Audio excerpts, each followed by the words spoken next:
Welcome all, this is the Common Sense fan, Tommy Spud, and this is a rant on the one, the only, Triple H.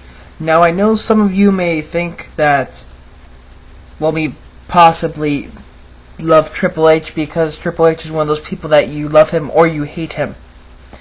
And I hate him. But let's really go with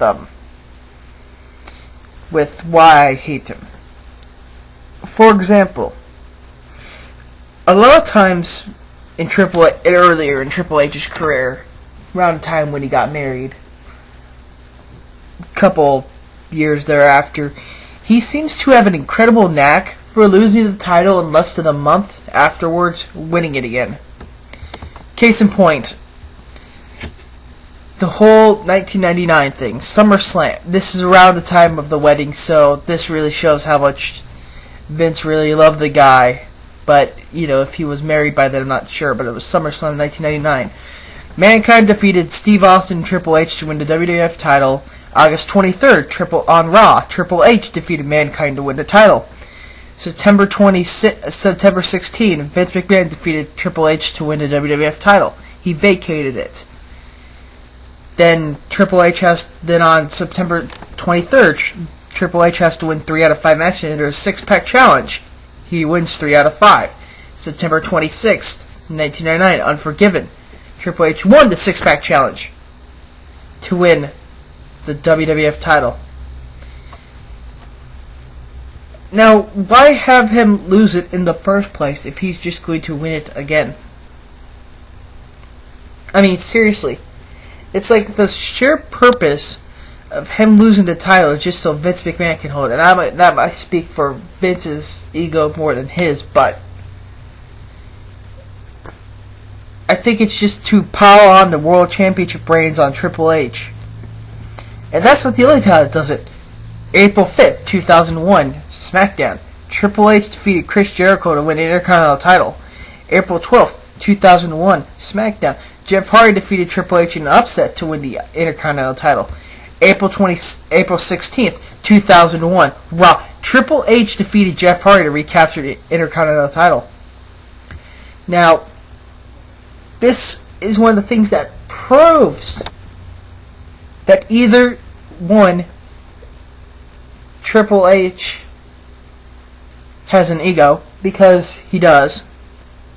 Why do you think the No Mercy 2007 shit happened where the title was awarded to Orton, he beat Umaga, and then Orton finally beat him when he was injured. To make Triple H look good over everybody else. Now I know what you're saying, Shelton Benjamin. Shelton freaking Benjamin beat him twice. What was Shelton Benjamin doing? Nothing. I mean, he beat Triple H twice, yes, but since then, what has he done? U.S. title, IC title, nothing much. He hasn't even been if he challenged for the world title, Triple H would bury his ass. He did it to the Great Khali, and that's what I find hilarious. That was probably the best place to bury somebody, because Great Khali deserved to be buried. But it seems like all the time, Triple H's fat face has to get into the world title picture by any means necessary. It's like, whenever he shows up, he has to capture the title. Or at least be in contention for it. Or at least, be number one contender. WrestleMania 25. Triple H defeats Randy Orton. On a feud where Orton had a lot of heat. He had a crap load of heat, and basically, by delaying his title reign to Backlash, you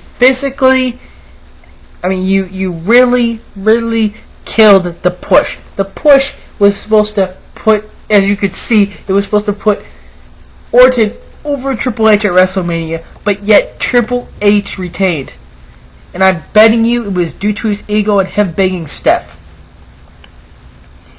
Now, see, Triple H is the reason. He is not the sole reason, but probably a major reason why WWE is doing what it is now, and that is trying to build new stars.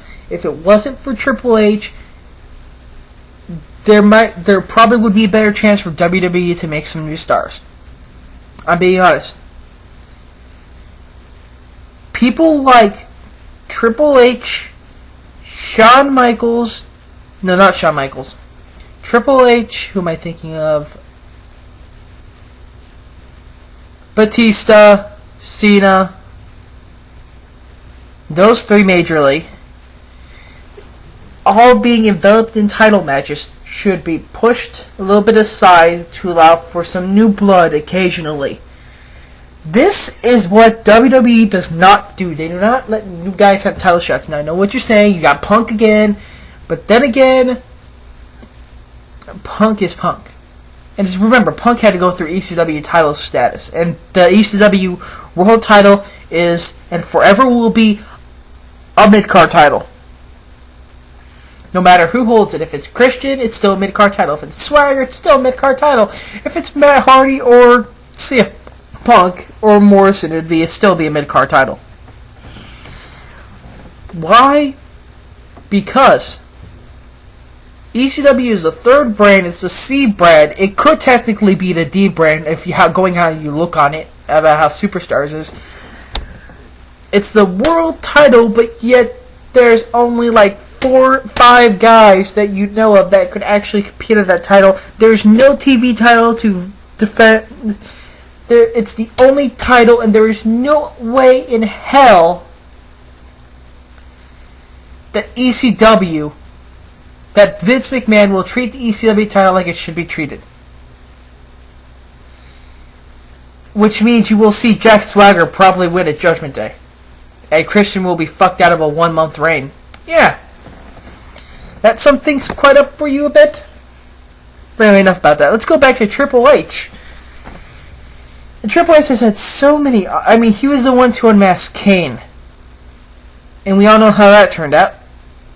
Unmask Kane for the loss. Kane for the win. It's like... he continuously has to butt into a main event that he doesn't belong in. Because I'm being honest. Now, I do understand Triple H's need to be a main eventer. He is one of those guys that has enough fame and support to be a main eventer. But there's such a thing as main event matches without world title ramifications. Taker versus HBK. Taker versus anybody breaking his streak except for the ones where it was for the world title, but that doesn't matter. Jeff Hardy versus Matt Hardy. But you know what I'm getting at. Triple H can still be main event without stacking the title reigns up and up and up and up. I seriously think he's going for like the world records and like the most combined days as world champion, the most reigns as world champion, the most number of people defeated as world champion. I don't know. But it's probable because I just don't like the way the guy is showing his ego. And I know I'm supposed to, I have respect for the guy, but the guy just continues to shit on the entire basis of wrestling. Because he continues to win the title, he continues to make things predictable, and he continues to not want to put over anybody else. Now, there's one extra part that you've seen I've been skipping around. D-Generation X. Now, the old D-Generation X was fun. And then it turned into that crap with the reunion. Now, who in the right mind would actually book that kind of shit, which is immature as fuck, and really, really should have just been X-Nade right there and then? Triple H's ego probably brought DX back and made it a shell of its former self. I really hope they would take the $1 Million Challenge against BG and Kip, but nothing happened. And so, I'm going to end it right here because that's enough. That is my rant on one single Triple H, the so-called King of